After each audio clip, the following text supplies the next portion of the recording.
Hi, I'm Nick, and this is 10 Minutes with Nick. But anyways, what are we talking about today? Well, naturally, it's a political season, like every season. And so we're going to talk a little bit about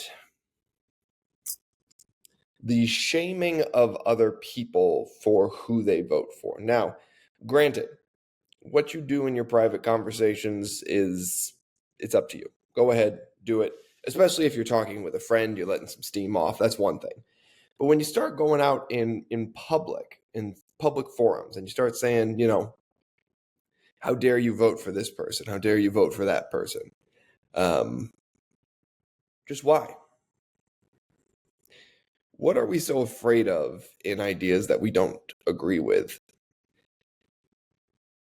And I see this a lot, and this is going to be a little bit controversial, so bear with me.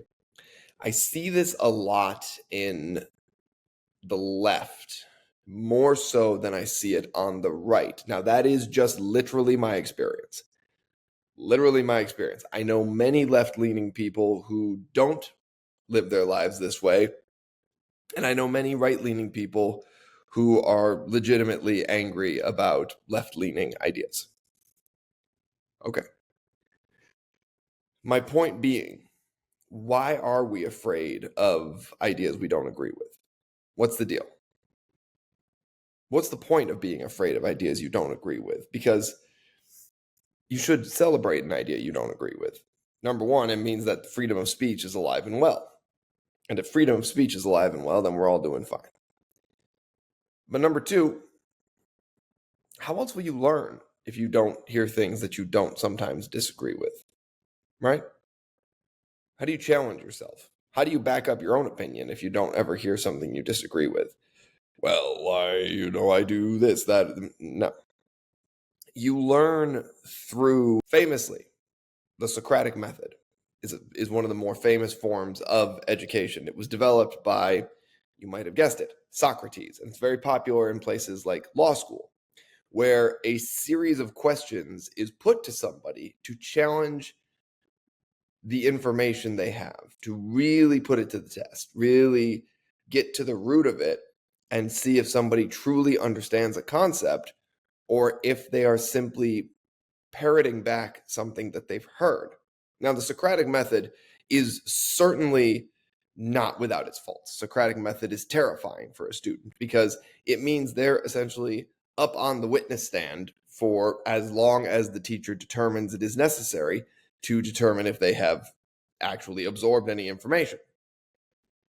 But it has a lot of value as well. I mean, that's a huge amount of value to the student. Even if they get the answer, quote unquote, wrong, they see the weaknesses in their own argument.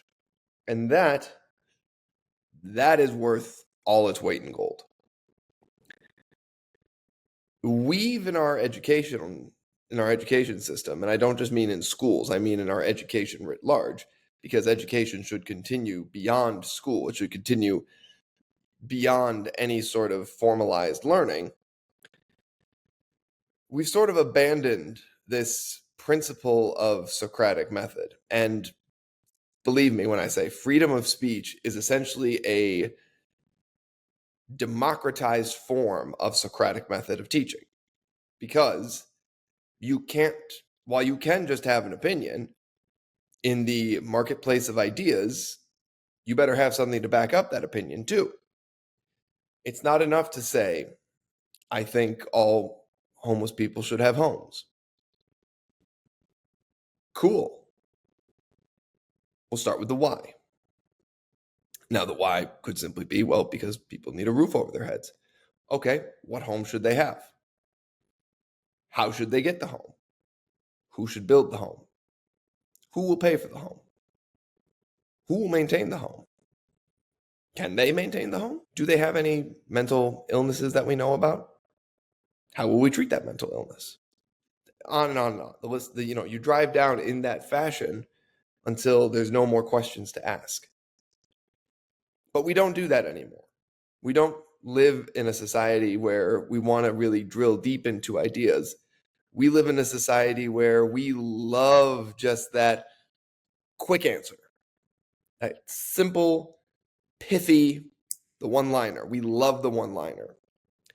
I can't really blame sitcoms, but sitcoms have one-liners because they're half-hour, 45-minute TV shows, and they have to convey a lot of information very quickly, and not information that we should use to vote, mind you. We've lost something without this Socratic method, without this focus on a willingness to be questioned about our beliefs.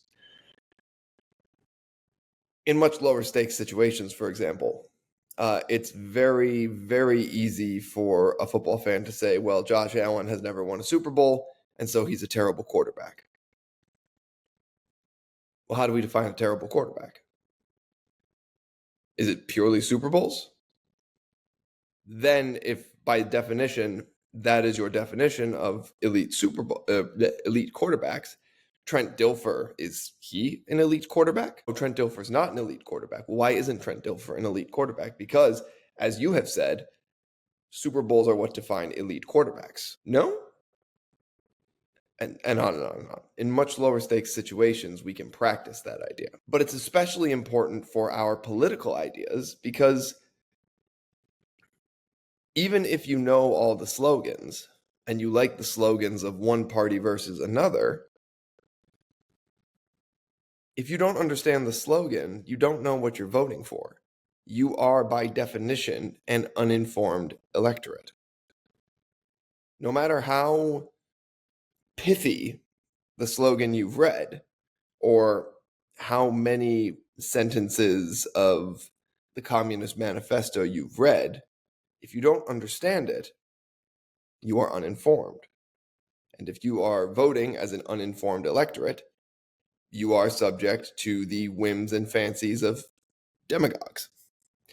Now, some people here will say, well, you're clearly talking about President Donald Trump. Well, I'm also talking about Vice President Kamala Harris. Before anybody gets on me about this, she learned from the Donald Trump playbook, and she is adopting a lot of populist policies because they sound really, really nice. She is as much of a demagogue as Donald Trump is. I'll say it again. Vice President Kamala Harris is as much of a demagogue as President Donald Trump, former President Donald Trump. And it's not because I don't like her. It's not because of anything else. She is just a demagogue. U.S. politics has become a battle of one demagogue against another. And it is because the majority of the electorate has not taken the time to carefully examine their beliefs and really drill down on what and why they believe.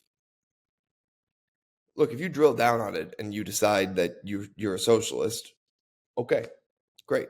If you're a socialist because you think it's a much nicer way for people to be and you think it's been successful in other countries, why has it been successful in other countries? Where has it been successful? What are the reasons for the success of it in other countries?